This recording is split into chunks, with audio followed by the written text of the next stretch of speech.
ଆମ ଓଡିଶାରେ ଏବେ ପେଟ୍ରୋଲ ପ୍ଲାଷ୍ଟିକ ବୋତଲ ବନ୍ଦ କରିଦେଇଛନ୍ତି, ମାନେ ବ୍ୟାନ୍ କରିଦେଇଛନ୍ତି ଓଡିଶା ସରକାର। କାହିଁକି ନା ସୌମ୍ୟ ଭଉଣୀଙ୍କ ଯୋଉ କେସଟି ହେଲା ସେଥିପାଇଁ ଏଇ ପଦକ୍ଷେପଟି ଓଡିଶା ସରକାର ନେଇଛନ୍ତି। ଠିକ ଅଛି ଭାଇ, ମୁଁ ସମସ୍ତଙ୍କୁ ଗୋଟିଏ କଥା କହିବା ପାଇଁ ଚାହୁଁଛି, ଆପଣଙ୍କ ଗାଡି କାଢିବା ପୂର୍ବରୁ ଆପଣ ଦେଖୁନାହାନ୍ତି ପେଟ୍ରୋଲ କେତେ ଅଛି, ଆପଣ ଦେଖୁଛନ୍ତି କି ନାହିଁ? ଯଦି କମ ଅଛି ଆଉ ପେଟ୍ରୋଲ ପକେଇ ଦିଅନ୍ତୁ। ଆପଣ ପେଟ୍ରୋଲ ପମ୍ପ କ୍ରସ୍ କରିକି 5-10 ଜାଣିଛନ୍ତି ଆମେ 100 କିଲୋମିଟର ଯିବୁ କି 200 କିଲୋମିଟର ଯିବୁ କି 10 କିଲୋମିଟର ଯିବୁ 15 କିଲୋମିଟର ଯିବୁ, ଆପଣ ପେଟ୍ରୋଲ ସେତିକି ପକାନ୍ତୁ। ଅସୁବିଧା କଣ ହେଲା?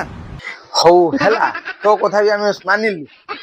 ତୁ ମତେ ଗୋଟେ କଥା କହ, ତୁ ବାହା ହେଲୁ, ତୋ ମାଇ ପୁଅ ଆଇଲା, ତାପରେ ତୁ ଜାଣିଛୁ ସେଇଟା ହେଲା। ତାପରେ ଯେତେବେଳେ 9 ମାସ 10 ମାସ ହେଲା, 10 ମାସ 10 ଦିନ ହେଲା ପରେ ତୁ ଜାଣିଛୁ ଏଇଟା ଆମର ମୋ ମାଇ ପୁଅ ଛୁଆ ବେହିବା ମାସ। କିନ୍ତୁ ସେଇଥିପାଇଁ କି ତୋ ମାଇ ପୁଅ ପେଟ ବଥା ହେଲା ପରେ ତୁ କାହିଁକି ଆମ୍ବୁଲାନ୍ସକୁ ଫୋନ କରୁ?